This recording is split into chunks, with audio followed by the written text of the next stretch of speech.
नमस्कार दोस्तों, एक बार फिर से आपका स्वागत है आपके अपने YouTube channel learn from home पर। दोस्तों, बिहार एसएससी की तैयारी के क्रम में उपस्थित हूँ आपके समक्ष। बिहार एसएससी की तैयारी के लिए जो खान सर के द्वारा उपलब्ध कराई गई पुस्तक है, जो कि आरबीडी पब्लिकेशन के द्वारा जारी की जाती है, और इसमें टोटल इस बुक में 27 प्रैक्टिस सेट दिए हुए हैं। चूँकि प्रीवियस ईयर पेपर को हमने पहले ही आपको इस चैनल पर कंप्लीट करा दिया है, तो हम लोग सीधे ही प्रैक्टिस सेट पे आते हैं। और इस प्रैक्टिस सेट में जीके के जो 50 प्रश्न होंगे, जीके जीएस के, और साथ में साइंस के 25 प्रश्नों को भी हम लोग डिस्कस करेंगे डिटेल के साथ। अगर आप हमारे चैनल पर पहली बार आए हैं तो आपसे निवेदन है कि चैनल को सब्सक्राइब अवश्य कर लें, ताकि आगे आने वाले वीडियो का नोटिफिकेशन सबसे पहले आपको मिल सके। तो चलिए दोस्तों, स्टार्ट करते हैं इस क्लास को। आपकी सुविधा के लिए मैं इसको थोड़ा जूम कर देता हूँ।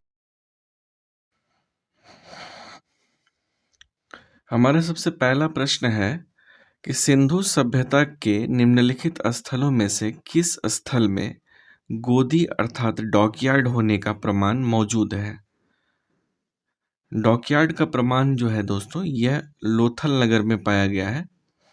सिंधु सभ्यता के लोथल में डॉकयार्ड होने का प्रमाण मौजूद है। लोथल को दोस्तों मिनी हड़प्पा के नाम से भी जाना जाता है। वर्तमान समय में यह गुजरात राज्य के अहमदाबाद शहर के निकट स्थित है। सिंधु घाटी सभ्यता के समय लोथल पत्तन व्यावसायिक दृष्टि से जो है काफी महत्वपूर्ण था, और 1954 ईस्वी में 1954 में इसकी खुदाई जो है एसआर राव के द्वारा की गई थी।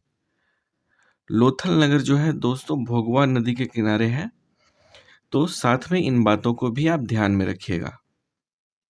नेक्स्ट क्वेश्चन है, उत्तरी बिहार का प्राचीन नाम क्या था। तो दोस्तों, उत्तरी बिहार का प्राचीन नाम था वज्जी। और उत्तर बिहार कोसी, बूढ़ी गंडक और उसकी सहायक नदियों का जो है समतल मैदान है। बिहार के उत्तर में हिमालय पर्वत की नेपाल श्रेणी और दक्षिण से गंगा में मिलने वाली सहायक नदियां हैं। बिहार का उल्लेख वेदों, पुराणों, महाकाव्यों आदि ग्रंथों में मिलता है। प्राचीन बिहार में मगध साम्राज्य के अनेक शासकों व जैन बौद्ध धर्म से संबंधित जानकारी जो है ग्रंथों से मिलती है। नेक्स्ट क्वेश्चन है हमारा, निम्नलिखित में से कौन से युग्म सही सुमेलित हैं। तो इसमें जो दोस्तों 2 और 3 है, ये सही सुमेलित है। कर्नवालिस अस्थाई भू बंदोबस्त और वेलेजली जो है सहायक संधि अर्थात सब्सिडियरी अलायंस से संबंधित है, तो ये सही सुमेलित है। कर्नवालिस के बारे में अगर बात करें दोस्तों, तो अस्थाई भू बंदोबस्त ईस्ट इंडिया कंपनी और बंगाल के जमींदारों के बीच कर वसूलने से संबंधित है, जिसे बंगाल में कर्नवालिस के द्वारा दोस्तों 1793 में 22 मार्च 1793 में लागू किया गया था। और ये सहायक संधि जो है दोस्तों, ये वेलेस्ली के द्वारा लागू किया गया था। यह एक प्रकार की मैत्री संधि थी, जिसका प्रयोग 1798 से लेकर के 1805 के बीच में भारत के गवर्नर जनरल लॉर्ड वेलेस्ली ने भारत के देशी राज्यों से संबंध स्थापित करने के लिए लागू किया था। नेक्स्ट क्वेश्चन को देखते हैं। नेक्स्ट क्वेश्चन है हमारा, क्रिप्स मिशन का प्रस्ताव कब आया था। तो क्रिप्स मिशन का प्रस्ताव जो आया था, ये 30 मार्च 1942 को आया था। इस प्रस्ताव में संविधान सभा के गठन के बारे में बात कही गई थी, परंतु उसकी कोई निश्चित अवधि नहीं थी। अगला प्रश्न है, दिल्ली समझौता किसे कहा जाता है। तो दोस्तों ये जो गांधी इरविन समझौता है, इसे दिल्ली समझौता के नाम से जाना जाता है। द्वितीय गोलमेज सम्मेलन से पूर्व लॉर्ड इरविन और गांधी जी के बीच में एक राजनीतिक समझौता हुआ था, जिसके अंतर्गत सविनय अवज्ञा आंदोलन को स्थगित किया गया। इस समझौते के अंतर्गत द्वितीय गोलमेज सम्मेलन में भाग लेने के लिए महात्मा गांधी लंदन गए थे। ठीक है। नेक्स्ट क्वेश्चन है, वह कौन सा अंतिम वर्ष था जब भारत में रेल बजट और केंद्रीय बजट अलग अलग प्रस्तुत किया गया था? तो ये वर्ष था दोस्तों 2016 का। भारत में रेल बजट और केंद्रीय बजट अलग अलग प्रस्तुत किया गया था। 2016 अंतिम वर्ष था। अलग रेलवे बजट की प्रथा को मोदी सरकार ने पहले कार्यकाल में खत्म कर दिया।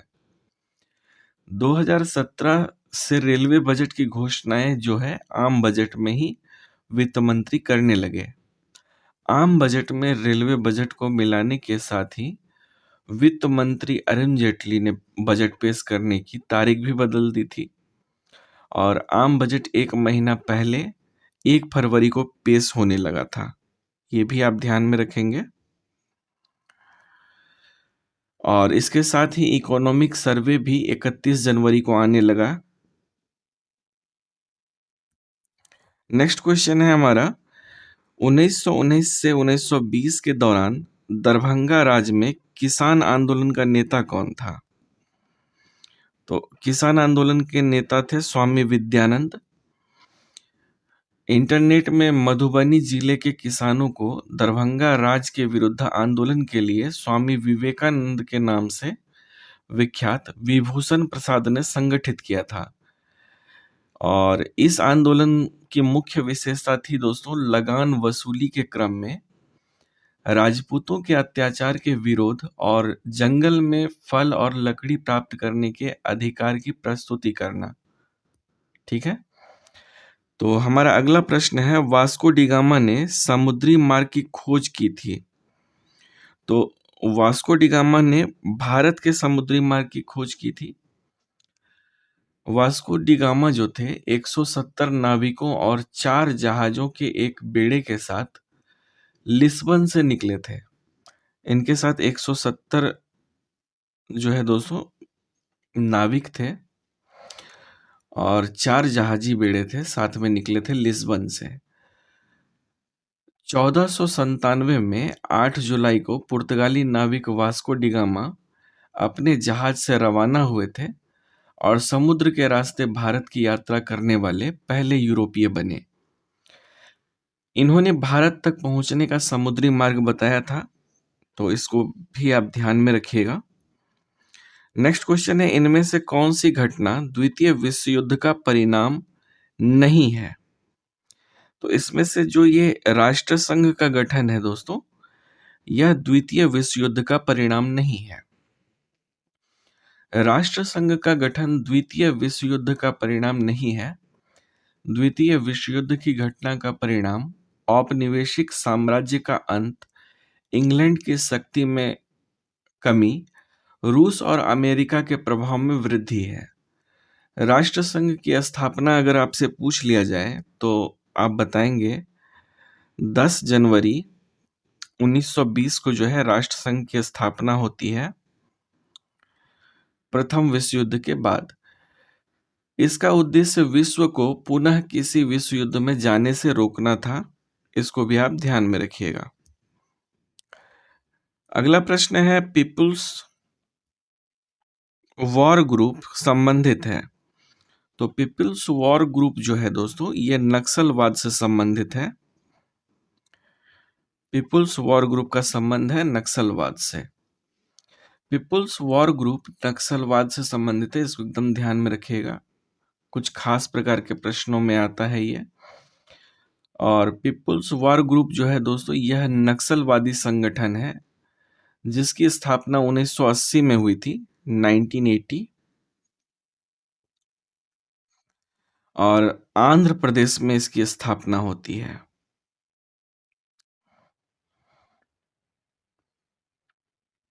और कोंडापाली सीतारमैया जो थे, इसके नेता थे। पीपुल्स वॉर ग्रुप का अंत जो है 2004 में मार्क्सवादी कम्युनिस्ट पार्टी में विलय के कारण हो गया था। तो 2004 में इसका विलय हो जाता है मार्क्सवादी कम्युनिस्ट पार्टी में। तो इस तरह से इसका अंत हो जाता है। नेक्स्ट क्वेश्चन है, भारत का संविधान संविधान सभा के द्वारा कब अपनाया गया था? तो आप जानते ही हैं कि 26 नवंबर 1949 को भारत का संविधान संविधान सभा के द्वारा अपनाया गया था। और इसके बारे में कुछ और बात बता दें आपको कि भारतीय संविधान को संविधान सभा ने 26 नवंबर 1949 को पास किया था और 26 जनवरी 1950 से हमारा संविधान जो है ये पूर्णतः प्रभावी हुआ था। डॉक्टर भीमराव अंबेडकर को भारतीय संविधान का निर्माता कहा जाता है और भारत का संविधान विश्व के किसी भी गणतांत्रिक देश का सबसे लंबा लिखित संविधान है। इसको आपको ध्यान में रखना है। नेक्स्ट क्वेश्चन है, भारतीय संविधान को संविधान सभा ने कब पास किया है? ठीक है, तो भारतीय संविधान को संविधान सभा ने 26 नवंबर 1949 को पास किया है और इससे जुड़ी हुई कुछ जानकारियां मैंने आपको दी ही थी अभी। और 26 जनवरी को ही भारत में जो है गणतंत्र दिवस के रूप में मनाया जाता है। भारत का संविधान जो है विश्व के किसी भी गणतांत्रिक देश में जो है सबसे विस्तृत जो है लिखित संविधान है। इसको आपको ध्यान में रखना है।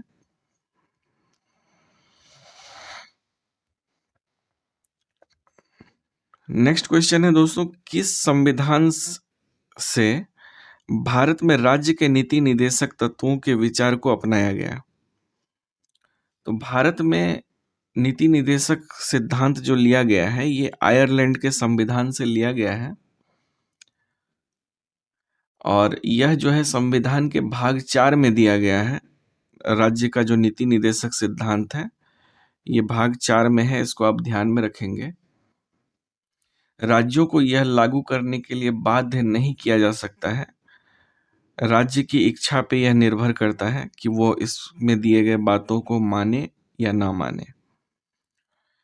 नेक्स्ट क्वेश्चन है, निम्नलिखित में से किस विषय पर केंद्रीय और राज्य सरकार दोनों कानून बना सकते हैं?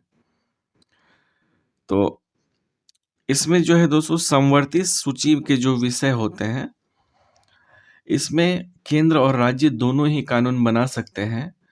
कोई राज्य सरकार केंद्र के द्वारा बनाए गए कानूनों व नीतियों के विरोध में या फिर विपरीत कानून नहीं बना सकता है। शिक्षा, वन्य जीवों एवं पक्षियों का संरक्षण, न्याय, प्रशासन आदि समवर्ती सूची के विषय हैं। इसको आपको ध्यान में रखना है। अगला प्रश्न है दोस्तों, निम्नलिखित में से कौन सा एक युग्म सही सुमेलित है?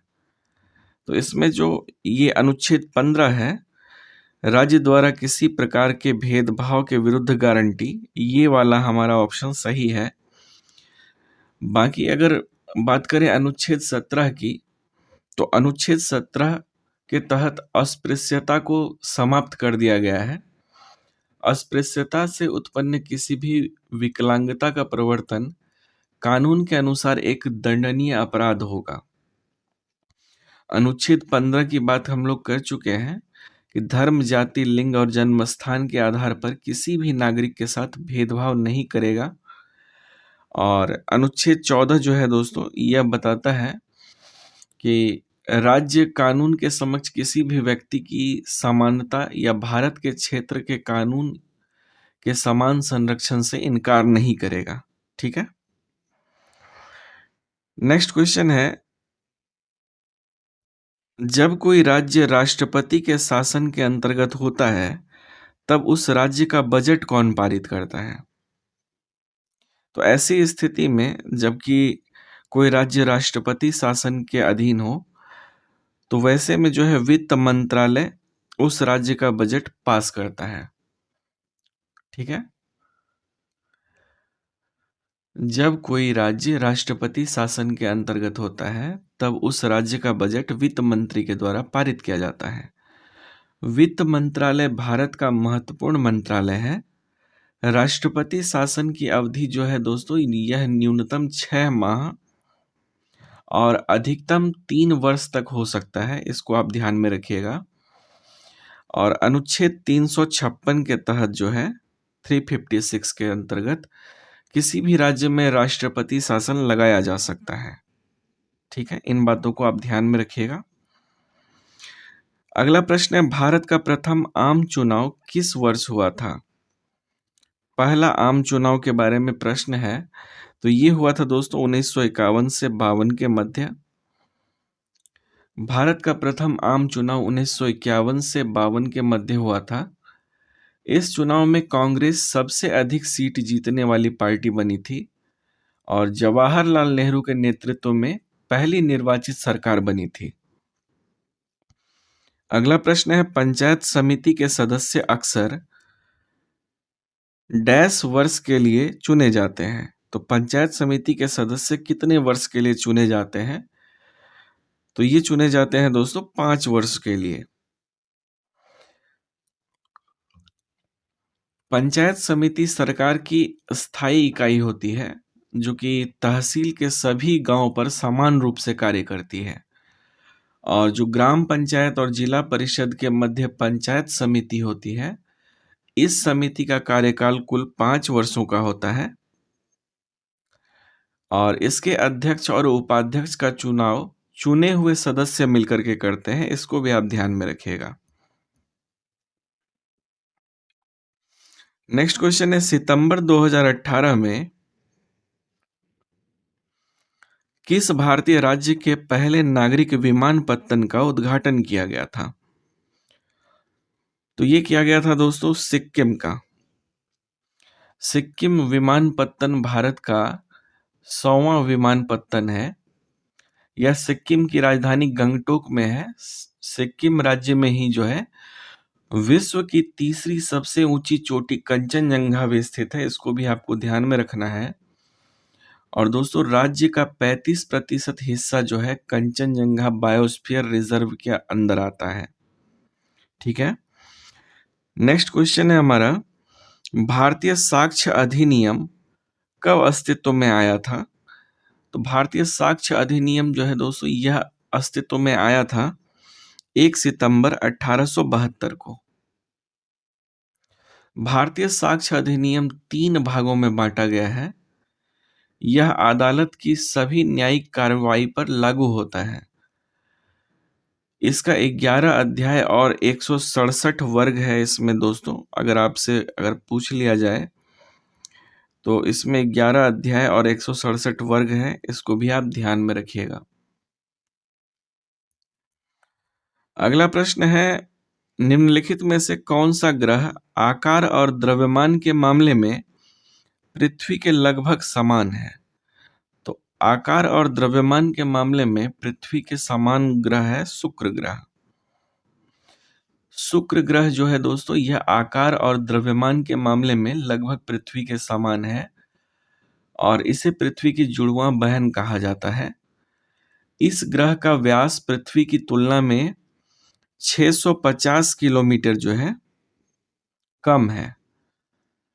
इस ग्रह की सतह अधिकतर ज्वालामुखी गतिविधियों द्वारा निर्मित नजर आती है।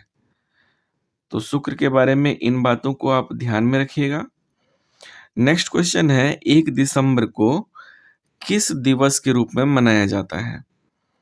1 दिसंबर को दोस्तों बनाते हैं हम लोग विश्व एड्स दिवस। विश्व एड्स दिवस 1988 के बाद 1988 के बाद 1 दिसंबर को हर साल मनाया जाता है और इसका उद्देश्य है HIV संक्रमण के प्रसार की वजह से एड्स महामारी के प्रति जागरूकता बढ़ाना। एड्स का पूरा नाम होता है दोस्तों एक्वायर्ड इम्यूनोडिफिशियंसी सिंड्रोम। इसको ध्यान में रखिएगा, एक्वायर्ड इम्यूनोडिफिशियंसी सिंड्रोम, जो कि HIV वायरस के कारण होता है। HIV का पूरा नाम होता है ह्यूमन इम्यूनोडिफिशियंसी वायरस। HIV का पूरा नाम होता है ह्यूमन इम्यूनोडिफिशियंसी वायरस। ठीक है। अगला प्रश्न है हमारा, लावनी किस भारतीय राज्य का प्रसिद्ध लोक नृत्य है? तो लावनी जो है दोस्तों, यह महाराष्ट्र का लोक नृत्य है। लावनी नृत्य जो है भारत के महाराष्ट्र राज्य का नृत्य है। इस नृत्य की विषय वस्तु जो है वीरता, प्रेम, भक्ति एवं दुख है। लावनी के अतिरिक्त तमाशा, कोली एवं पोवड़ा जो है दोस्तों, ये महाराष्ट्र के अन्य लोक नृत्य हैं। इनको भी आपको ध्यान में रखना है। अगला प्रश्न है, निम्नलिखित में से किस प्रकार का कोयला उच्चतम गुणवत्ता का होता है? तो उच्चतम गुणवत्ता वाला कोयला बताना है इसमें से, तो ये हो जाएगा एंथ्रेसाइट। एंथ्रासाइट जो होता है दोस्तों, कोयला का सबसे उच्चतम कोयला माना जाता है। कोयला ऊर्जा का जो है महत्वपूर्ण स्रोत होता है। यह ठोस कार्बनिक पदार्थ होता है जिसका प्रयोग हम ईंधन के रूप में करते हैं। एंथ्रेसाइट को जो है सबसे सर्वाधिक उच्चतम कोयला माना जाता है। इसमें कार्बन की मात्रा 85 से लेकर के 90% तक होती है, 90% तक। ये भी आपको ध्यान में रखना है। भारत में लगभग 65% से जो है अधिक विद्युत का उत्पादन किया जाता है वो कोयले से किया जाता है। कोयला भूतापीय ऊर्जा का भी स्रोत है दोस्तों, इसको भी आपको ध्यान में रखना है। चलिए अगले प्रश्न पे चलते हैं। अगला प्रश्न है हमारा, विश्व का सबसे गहरा महासागर कौन सा है? तो विश्व का जो सबसे गहरा महासागर है यह प्रशांत महासागर है। प्रशांत महासागर विश्व का सबसे गहरा और बड़ा महासागर है। इस महासागर में जलीय चित्र अधिक और जमीन का भाग कम है। मतलब जल का क्षेत्र अधिक है दोस्तों और जमीन का भाग एकदम कम है। यह महासागर जो है त्रिभुज के आकार का है, इसको भी आप ध्यान में रखेंगे। इसका शीर्ष बेरिंग जलडमरू मध्य पर है जो कि घोड़े के खुर की आकृति का है। कर्क रेखा और मकर रेखा के मध्य को मध्य प्रशांत महासागर कहा जाता है। इसको भी आप ध्यान में रखेंगे। अगला प्रश्न है, निम्न में से कौन सा एक भूबद्ध राज्य है? लैंड लॉक्ड स्टेट कौन सा है ये बताना है। तो इसमें से जो बिहार राज्य है दोस्तों,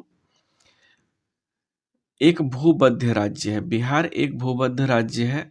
भूबद्ध राज्य का मतलब वो राज्य होता है जो चारों ओर से जमीन से ही घिरा हुआ हो। बिहार की उत्तरी सीमा पर नेपाल स्थित है जो कि बिहार के साथ सीमा का निर्धारण करता है, और पूर्वी सीमा पर पश्चिम बंगाल, दक्षिणी सीमा पर झारखंड और पश्चिमी सीमा पर उत्तर प्रदेश स्थित है। तो इसका आपको ये ध्यान में रहना चाहिए कि बिहार के आसपास में कौन से राज्य हैं और साथ ही बिहार के कौन से जिले जो है आसपास के राज्यों के साथ सीमा साझा करते हैं। तो ऐसे प्रश्न भी परीक्षा में पूछ लिए जाते हैं। अगला प्रश्न है, निम्नलिखित में से प्रायद्वीपीय भारत की सबसे बड़ी नदी कौन सी है? तो दोस्तों प्रायद्वीपीय भारत की सबसे बड़ी नदी अगर पूछा जाए तो इसका सही जवाब होगा गोदावरी। गोदावरी नदी को 7 पवित्र भारतीय नदियों में से एक माना जाता है। यह नदी भारत की दूसरी सबसे लंबी नदी है। इस नदी के तट पर 12 वर्ष के बाद एक प्रमुख स्नान पर्व आयोजित किया जाता है, और इस नदी की लंबाई जो है दोस्तों यह 1465 किलोमीटर है, और यह महाराष्ट्र के नासिक जिले में पश्चिमी घाट से उत्पन्न होती है।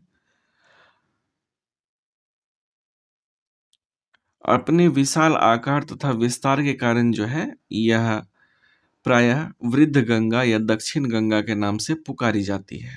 ठीक है। अगला प्रश्न है, किस बहुउद्देशीय नदी घाटी परियोजना का निर्माण महानदी पर हुआ है? तो महानदी पर निर्माण हुआ है दोस्तों हीराकुंड का। हीराकुंड नदी घाटी परियोजना का निर्माण महानदी पर हुआ है, और इसका निर्माण ओडिशा के मुख्यमंत्री बीजू पटनायक के द्वारा करवाया गया था। इसको भी आप ध्यान में रखेंगे। नेक्स्ट क्वेश्चन है, किस भारतीय राज्य में सार्वजनिक क्षेत्र में वन स्थित है? तो सार्वजनिक क्षेत्र में वन स्थित है दोस्तों मध्य प्रदेश में। भारतीय वन रिपोर्ट 2017 के अनुसार मध्य प्रदेश राज्य में सर्वाधिक क्षेत्र में अर्थात 77,414 वर्ग किलोमीटर जो है वन क्षेत्र है और यह भारत के कुल भूभाग का 24.4% होता है। इसको भी आप ध्यान में रखेंगे दोस्तों। भौगोलिक दृष्टिकोण से भारत के 33% भूभाग पर वन होना चाहिए और स्वतंत्र प्राप्ति के समय देश में 6 करोड़ 20 लाख एकड़ में वन थे, जो कुल भूभाग के 15% के करीब होते हैं। तो इन बातों को भी ध्यान में रखिएगा। नेक्स्ट क्वेश्चन है, मध्य प्रदेश में खेती की कृषि विधि झूम कृषि को और किस नाम से जाना जाता है? तो मध्य प्रदेश में दोस्तों इसको दहिया के नाम से जाना जाता है। झूम कृषि का ही अन्य नाम मध्य प्रदेश में दहिया है। मध्य प्रदेश में झूम कृषि को दहिया कहा जाता है। मिट्टी की उर्वरता को बढ़ाने के लिए झूम खेती की जाती है। झूम खेती में जमीन को कुछ समय के लिए खाली छोड़ दिया जाता है ताकि मिट्टी की उर्वरता बनी रहे। इन्हें कृषि पूर्ण रूप से प्रकृति पर निर्भर होती है। झूम कृषि प्रमुख रूप से जो है उष्णकटिबंधीय वन क्षेत्रों में पाई जाती है। झूम कृषि आदिम कृषि का ही एक प्रकार है जिसमें पहले वृक्षों और वनस्पतियों को जला करके नष्ट कर दिया जाता है और उसके बाद जो है बाकी की प्रक्रिया अपनाई जाती है। अगला प्रश्न है, राष्ट्रीय खाद्य सुरक्षा मिशन का लक्ष्य निम्नलिखित में से किन उत्पादों के उत्पादन को बढ़ाना है? तो इसमें से जो दलहन है दोस्तों, खाद्य सुरक्षा मिशन जो है मनमोहन सिंह जी के द्वारा शुरू की गई थी 2007 में। इसको भी आप ध्यान में रखेंगे। इसमें चावल, दलहन और मोटे अनाज के उत्पादन को बढ़ाना मुख्य कार्यक्रम था। ठीक है, तो दलहन आ जाएगा, चावल आ जाएगा और मोटे अनाज इसमें आएंगे। तो इनकी वृद्धि करना जो है इसके मुख्य कार्यक्रम में शामिल था।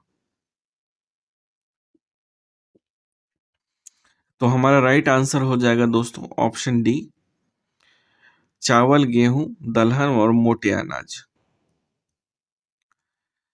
नेक्स्ट क्वेश्चन, जनगणना 2011 के अनुसार निम्न में से किस राज्य का जनसंख्या घनत्व सबसे कम है? तो सबसे कम जनसंख्या घनत्व है इसमें से मेघालय का।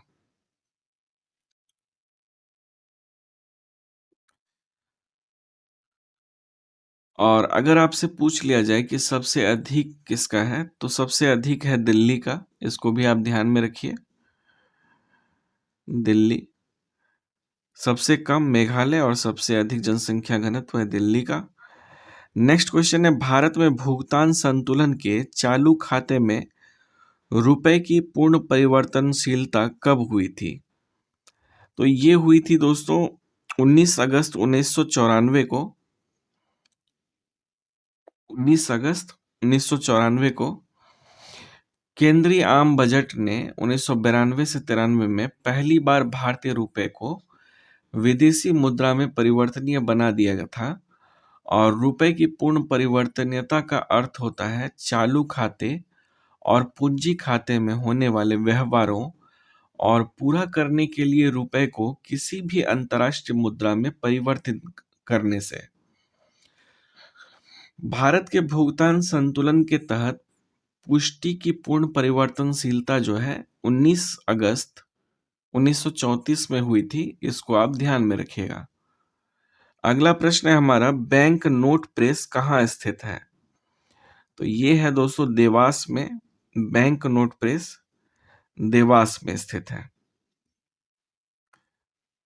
समुराई योद्धा वर्ग हैं, तो समुराई जो है दोस्तों ये जापान के योद्धा वर्ग होते हैं, जापान में पाए जाते हैं।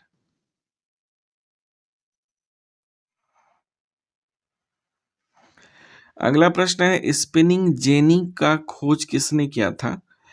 तो स्पिनिंग जेनी का आविष्कार जो है जेम्स हरग्रीव्स ने किया था, जेम्स हरग्रीव्स ने, और ये खोज किया गया था 1770 ईस्वी में, और जिससे सूती धागे की मात्रा को बढ़ाई जा सकती है, इसमें यही पद्धति थी। अगला प्रश्न है प्राकृतिक चयन अर्थात नेचुरल सिलेक्शन का सिद्धांत किसने दिया था? तो प्राकृतिक चयन का सिद्धांत दिया था दोस्तों चार्ल्स डार्विन ने। प्राकृतिक चयन का सिद्धांत चार्ल्स डार्विन द्वारा प्रस्तावित किया गया था।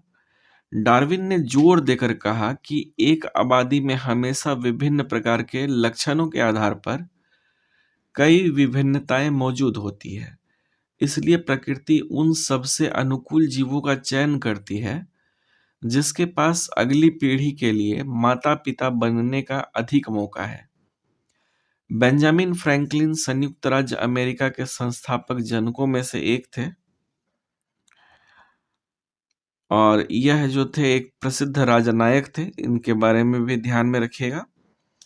अगला प्रश्न है दोस्तों पौधों में निषेचन के फलस्वरूप उत्पन्न एकल कोशिका क्या कहलाती है? तो ये कहलाती है युग्मनज।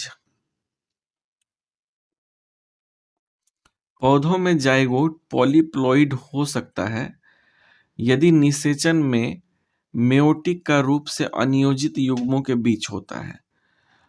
भूमि पौधे में युग्मक का निर्माण एक कक्ष के भीतर होता है जिसे आर्कगोनियम कहा जाता है। ठीक है। अगला प्रश्न है दांतों एवं हड्डियों में उपस्थित रहता है। तो दांतों एवं हड्डियों में जो है दोस्तों यह उपस्थित होता है हमारा कैल्शियम फॉस्फेट। कैल्शियम फॉस्फेट दांतों और हड्डियों में उपस्थित रहता है। जीवित प्राणियों में कैल्शियम हड्डियों, दांतों और शरीर के अन्य हिस्सों में भी पाया जाता है। यह रक्त में भी होता है और शरीर के अंदरूनी देखभाल में इसकी विशेष भूमिका होती है। कैल्शियम जो है दोस्तों यह अत्यंत सक्रिय तत्व है, इसको भी आप ध्यान में रखेंगे। नेक्स्ट क्वेश्चन है पित्त रस का कार्य क्या है? तो पित्त रस जो होता है इसका कार्य होता है वसा का एमल्सीकरण करना। यकृत पित्त रस का स्राव करती है जो कि एक थैली में संग्रहित होता है। पित्त रस वसा के पाचन में महत्वपूर्ण भूमिका निभाता है, इसको ध्यान में रखिएगा। नेक्स्ट क्वेश्चन है जब हृदय की मांसपेशियों को पर्याप्त ऑक्सीजन नहीं पहुंचती है तो तीव्र छाती दर्द के लक्षण दिखते हैं, यह क्या कहलाता है? तो ऐसी स्थिति को कहा जाता है दोस्तों एंजीना पेक्टोरिस। ठीक है।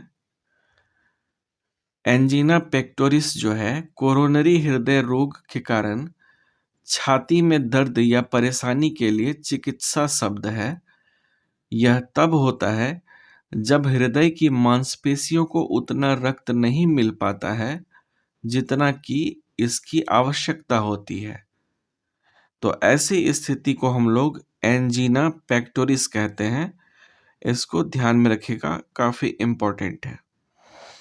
नेक्स्ट क्वेश्चन है बोमन संपुट किस तंत्र का भाग है? तो बोमन संपुट जो है दोस्तों यह उत्सर्जन तंत्र का भाग है। बोमन्स कैप्सूल या बोमन संपुट जो होता है दोस्तों इसमें रक्त कोशिका का पुलिंदा होता है। इसे ग्लोमेरुलस कहा जाता है। ग्लोमेरुलस ग्लोमेरुलस जो होता है इसका एक सिरा वृक्क धमनी से जुड़ा हुआ होता है जो इसमें यूरिया अपशिष्ट युक्त गंदा रक्त लाता है, और दूसरा सिरा जो है यूरिया मुक्त रक्त के लिए वृक्क सिरा के साथ जुड़ा होता है। ठीक है। अगला प्रश्न है निमाटोड द्वारा कौन सा रोग होता है? तो नीमाटोड के द्वारा रोग होने वाला जो रोग है यह है दोस्तों फाइलेरियासिस। अगला प्रश्न है, कीट निम्नलिखित में से किससे संबंधित है? तो कीट संबंधित है दोस्तों एनिलिडा ग्रुप से। एनिलिडा कीट से संबंधित है। पोरीफेरा जो है, पोरीफेरा यह बहुकोशिकीय जलीय जंतु होते हैं जो कि चट्टान या किसी ठोस पदार्थ पर रहते हैं। यह बेलनाकार अंडाकार आकृति जैसी शाखाएं होती है। इन जंतुओं की भित्ति में अनेक छिद्र पाए जाते हैं और छिद्र के कारण ही इसको पोरीफेरा कहा जाता है।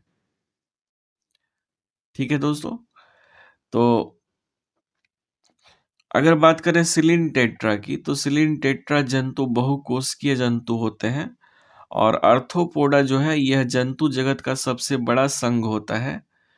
इसकी स्थापना 1845 में की गई थी, ध्यान रखिएगा 1845 में जो है वॉन सेबोल्ड ने की थी, नाम था वैज्ञानिक का।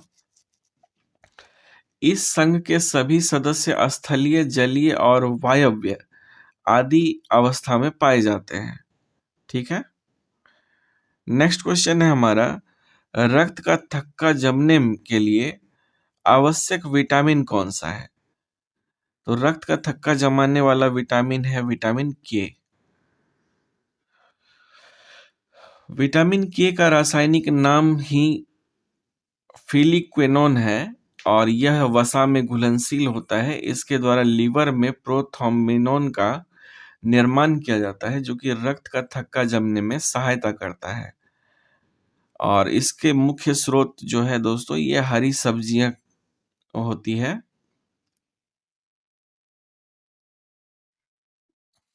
नेक्स्ट क्वेश्चन है, वायुमंडल में सबसे पर्याप्त मात्रा में पाया जाने वाला गैसीय मूल तत्व कौन सा है? तो ये तत्व है दोस्तों नाइट्रोजन। पृथ्वी के वायुमंडल में मौजूद सबसे प्रचुर तत्व नाइट्रोजन है। यद्यपि ऑक्सीजन सबसे आवश्यक गैस है, लेकिन नाइट्रोजन जो है दोस्तों ये पृथ्वी के वायुमंडल में उच्च स्थिति में है। नाइट्रोजन पृथ्वी के कुल तत्वों का लगभग 78% है, इसको आप ध्यान में रखिएगा। अगला प्रश्न है, श्यानता गुणांक का विमा सूत्र क्या है? तो श्यानता गुणांक जो होता है दोस्तों, इसका विमा सूत्र होता है M1L-1T-1। ठीक है, नेक्स्ट है, वैद्युत आवेग का एसआई मात्रक क्या है? तो विद्युत आवेग जो होता है इसका एसआई मात्रक होता है कूलम्ब। कूलम्ब को जो है सी से दर्शाया जाता है। कूलम्ब को सी से दर्शाते हैं हम लोग। कूलम्ब के नियम के अनुसार दो आवेशों के बीच लगने वाला जो बल होता है उन दोनों आवेशों के मान के अनुक्रमानुपाती और उनके बीच की दूरी के वर्ग के व्युत्क्रमानुपाती होता है।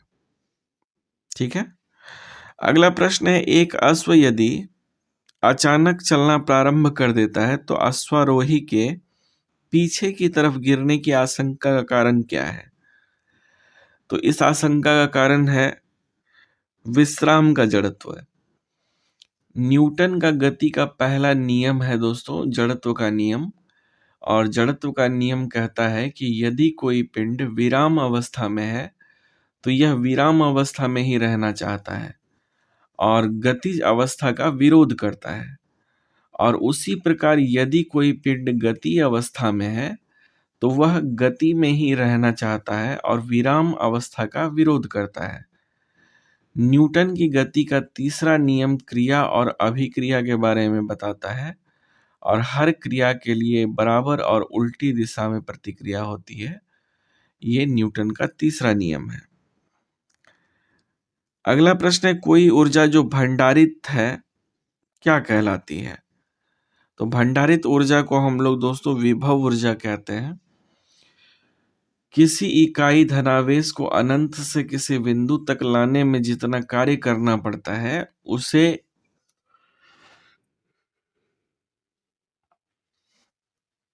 उस बिंदु का वैद्युत विभव कहते हैं। दूसरे शब्दों में कहें तो किसी बिंदु पर स्थित इकाई बिंदु धनावेश में संग्रहित वैद्युत स्थितिज ऊर्जा उस बिंदु के वैद्युत विभव के बराबर होती है। अगला प्रश्न है, भूकंप किस कारण से आते हैं? तो भूकंप आने का दोस्तों कारण होता है विवर्तनिकता। टेक्टोनिक भूकंप प्लेट जो है टेक्टोनिक सीमाओं पर होते हैं। टेक्टोनिक प्लेट लगातार धीमी गति से आगे बढ़ रही होती है, लेकिन कभी-कभी उसके बीच में घर्षण के कारण वे भी एक साथ लॉक हो जाते हैं और स्थानांतरण करने में असमर्थ हो जाते हैं, जिससे कारण कि भूकंप आता है। नेक्स्ट क्वेश्चन है, सोनार में कौन सा तरंग प्रयुक्त होता है? तो सोनार में जो है दोस्तों यह प्रयुक्त करते हैं हम लोग पराध्वनि का। सोनार में पराध्वनि तरंगे प्रयुक्त होती है। पानी के अंदर वस्तु का पता लगाने के लिए भी इसका प्रयोग किया जाता है। सोनार का आविष्कार पॉल लविंग ने किया था। नाम ध्यान में रखिएगा, पॉल लविंग ने जो है सोनार का आविष्कार किया था। सोनार ध्वनि तरंगों का प्रयोग कर किसी वस्तु अथवा पदार्थ की दूरी, ऊंचाई, दिशा आदि का दूर से ही पता कर लेता है। अगला प्रश्न है, 1 किलोग्राम के पदार्थ के तापमान को 1 डिग्री सेंटीग्रेड बढ़ाने के लिए आवश्यक ऊष्मा की मात्रा को क्या कहा जाता है? तो इसे हम लोग कहते हैं विशिष्ट ऊष्माधारिता। नेक्स्ट क्वेश्चन है, किस कारण से आकाश का रंग नीला दिखाई देता है? तो आकाश के रंग का नीला दिखाई देना ये डिपेंड करता है प्रकाश के प्रकीर्णन के कारण। ठीक है। अगला प्रश्न है, तारों को जोड़ने की प्रक्रिया क्या कहलाती है? तो तारों को जोड़ने की प्रक्रिया कहलाती है श्रृंखला बंधन। श्रृंखला बंधन एक प्रक्रिया है जो कि तारों को जोड़ने की प्रक्रिया कहलाती है। संख्याओं को किसी क्रम में जोड़ने की प्रक्रिया संकलन कहलाती है। इसे योग या कुल योग भी कहते हैं। असंजन दो प्रकार अलग अलग प्रकार के होते हैं। कणों और सतह के एक दूसरे से चिपकने की प्रक्रिया को असंजन बल कहते हैं। और पृथ्वी और सूर्य के बीच में सीधी रेखा में जब कोई ग्रह आ जाता है तो उसे संयोजन कहते हैं। ठीक है, इसका अंतर है दोनों में, आप इसको ध्यान में रखिएगा। नेक्स्ट क्वेश्चन है, लोहे की तली से भरी हुई एक नाव तालाब के पानी में तैर रही है। लोहे की तीली से भरा हुआ एक नाव है जो कि तालाब में पानी पर तैर रही है। जब लोहे की तीली को हटा दिया जाए तब पानी का स्तर क्या होगा? तो ऐसा करने से जो है पानी का स्तर घटेगा। नेक्स्ट क्वेश्चन है, वह तत्व जिसका परमाणु क्रमांक एवं परमाणु भार समान होता है वह कौन सा है? तो वह है दोस्तों हाइड्रोजन। हाइड्रोजन एक ऐसा तत्व है जिसका परमाणु भार और इसका परमाणु क्रमांक दोनों समान होते हैं। ऐसा इसलिए है क्योंकि हाइड्रोजन के पास शून्य न्यूट्रॉन होता है। ऑक्सीजन, लिथियम, क्लोरीन इन सभी का परमाणु क्रमांक और परमाणु भार अलग अलग होता है, तो इसको आप ध्यान में रखिएगा। नेक्स्ट क्वेश्चन है, सूर्य के द्वारा विकिरित ऊर्जा का कारण क्या है? तो सूर्य के द्वारा विकिरित ऊर्जा का कारण होता है नाभिकीय संलयन। ठीक है। जब दो हल्के नाभिक परस्पर संयुक्त होकर एक भारी तत्व के नाभिक की रचना करते हैं तो उस प्रक्रिया को जो है नाभिकीय संलयन कहते हैं। नाभिकीय संलयन के फलस्वरूप जिस नाभिक का निर्माण होता है उसका द्रव्यमान संलयन में भाग लेने वाले दोनों नाभिकों के समृद्ध द्रव्यमान से कम होता है। नाभिकीय विखंडन वह प्रक्रिया है जिसमें कि कोई भारी नाभिक को दो या दो से अधिक भागों में तोड़ा जाता है। इस क्रिया में अत्यधिक ऊर्जा का उत्सर्जन होता है।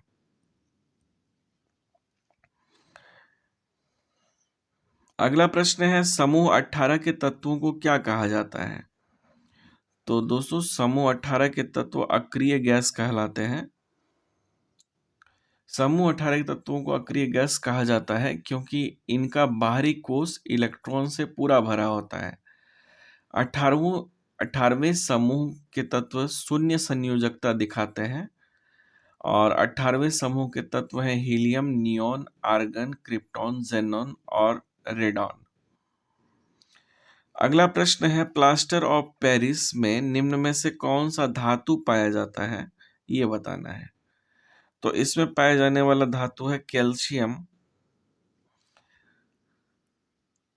तो प्लास्टर ऑफ पेरिस का उपयोग मूर्तियां बनाने, मिट्टी के बर्तन बनाने और शल्य चिकित्सा इत्यादि में किया जाता है और इसका रासायनिक सूत्र होता है दोस्तों CaSO4 इंटू हाफ H2O। इसको ध्यान में रखिएगा। अगला प्रश्न है, मीथेन यानी CH4 के अणु में क्या होता है? तो इसमें जो होता है दोस्तों केवल एक एकल आबंध होता है, केवल एकल आबंध है। अगला प्रश्न, निम्नलिखित में से सत्य कथन कौन सा है? तो इसमें से सत्य कथन है दोस्तों H2S सहसंयोजी यौगिक है, इसको ध्यान में रखिएगा। अगला प्रश्न है, निम्नलिखित में से कौन सा रासायनिक परिवर्तन का उदाहरण है? तो इसमें से आप देख पा रहे हैं लकड़ी का जलना, यह रासायनिक परिवर्तन का उदाहरण है।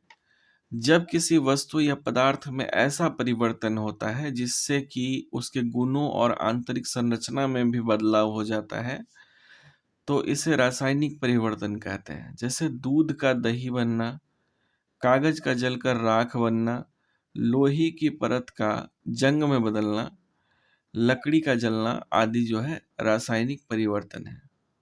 ठीक है। अगला प्रश्न है, गन मेटल किसका मिश्र धातु है? तो गन मेटल जो है दोस्तों ये कॉपर, टीन और जिंक इसका मिश्र धातु है। बंदूक धातु जिसे कि संयुक्त राज्य में लाल पीतल के रूप में भी जाना जाता है, एक प्रकार का कांस्य है। तांबा, टीन और जस्ता का एक मिश्र धातु अनुपात जो है अलग अलग भी होते हैं और इसका प्रयोग बंदूक बनाने के लिए मुख्य रूप से किया जाता है। इसे बड़े पैमाने पर स्टील द्वारा प्रतिस्थापित किया गया है।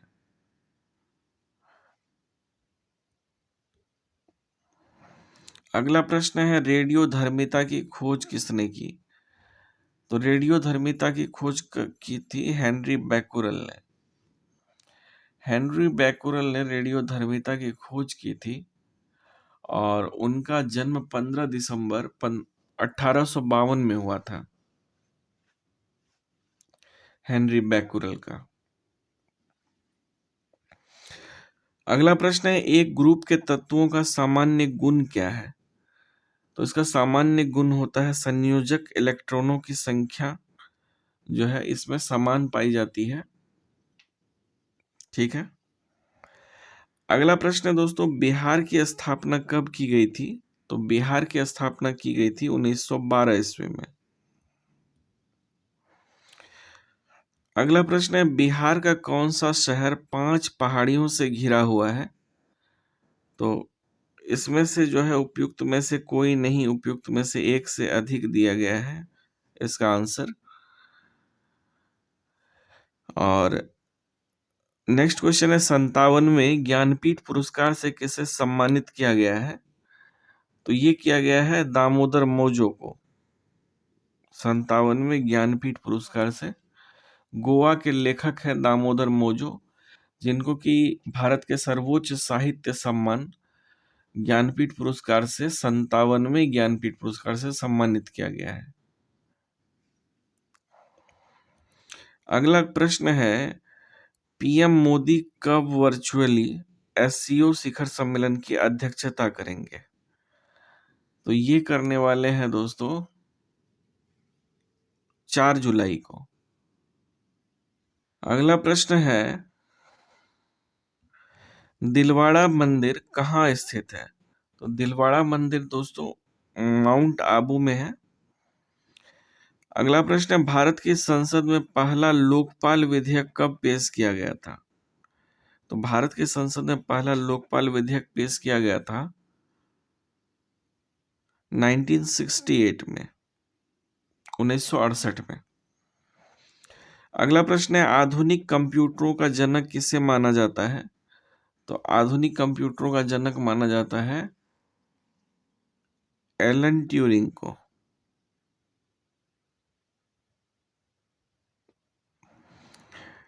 एलन ट्यूरिंग जो है दोस्तों, इन्हें आधुनिक कंप्यूटरों का जनक कहा जाता है। अगला प्रश्न है, अक्टूबर 2020 तक प्राप्त जानकारी के अनुसार भारत में सार्वजनिक क्षेत्रों के बैंकों की संख्या कितनी है?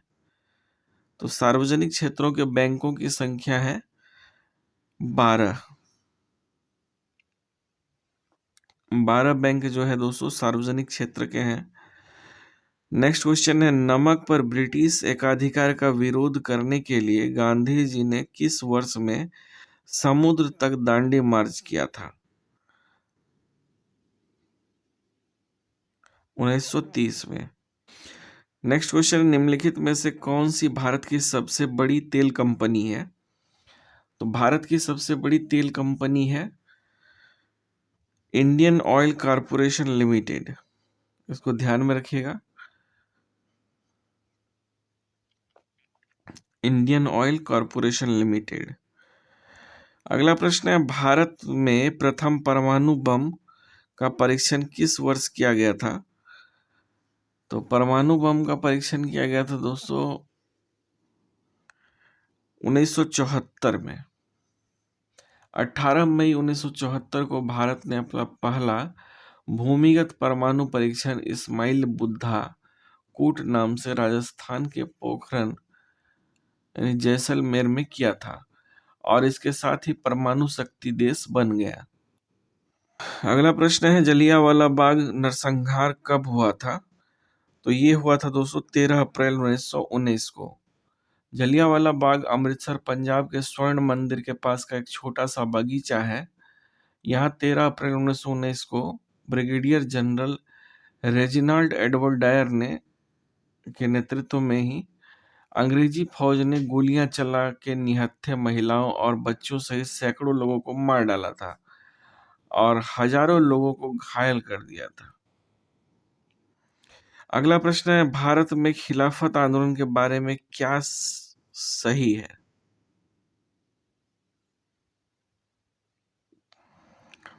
तो ये है दोस्तों, यह तुर्की के सुल्तान के समर्थन में एक आंदोलन था। खिलाफत आंदोलन जो है अली बंधु मोहम्मद और शौकत अली के नेतृत्व में सन 1919 से लेकर के 1924 तक चलना था।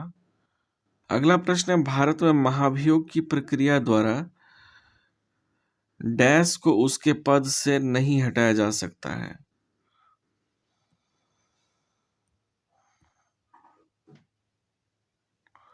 राइट आंसर होगा ऑप्शन डी, प्रधानमंत्री। तो महाभियोग वो प्रक्रिया है जिसका इस्तेमाल राष्ट्रपति और सुप्रीम कोर्ट या हाई कोर्ट के जजों को हटाने के लिए किया जाता है और इसका जिक्र संविधान के अनुच्छेद 61, 124 के 4, 217 और 218 में मिलता है। महाभियोग प्रस्ताव सिर्फ तब लगाया जाता है जब संविधान का उल्लंघन, दुर्व्यवहार या अक्षमता साबित हो जाए।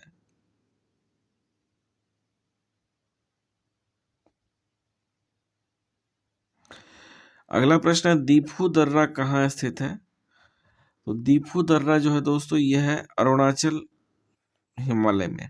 अगला प्रश्न है, भारत का कौन सा शहर डेट्रॉइट ऑफ एशिया और ऑटोमोबाइल कैपिटल के नाम से लोकप्रिय है? तो ये है दोस्तों चेन्नई। ठीक है, चेन्नई शहर में बड़े ऑटोमोबाइल मैन्युफैक्चरिंग यूनिट की वजह से इसे डेट्रॉइट ऑफ एशिया कहा जाता है। चेन्नई में भारत की लगभग 30% ऑटोमोबाइल उद्योग है और 35% ऑटोमोबाइल कंपोनेंट उद्योग आते हैं। अगला प्रश्न है दोस्तों, यंग बंगाल आंदोलन किसने शुरू किया था? तो ये शुरू करने वाले थे हेनरी विवियन डेरेजियो। अगला प्रश्न है, चार मीनार निम्नलिखित में से किस शहर में स्थित है? तो चार मीनार जो है दोस्तों ये हैदराबाद में स्थित है, इसको ध्यान में रखिएगा। तो यहाँ आकर के जो है दोस्तों ये जीके और साइंस का प्रश्न कंप्लीट हो जाता है। अगर वीडियो आपको हेल्पफुल लगी हो तो प्लीज़ चैनल को सब्सक्राइब कर लें और अपने जो भी एजुकेशनल ग्रुप है उसमें शेयर अवश्य करें। तो इससे दोस्तों हमें और आपके लिए वीडियो लाने में जो है मोटिवेशन मिलती है। तो please do share and subscribe.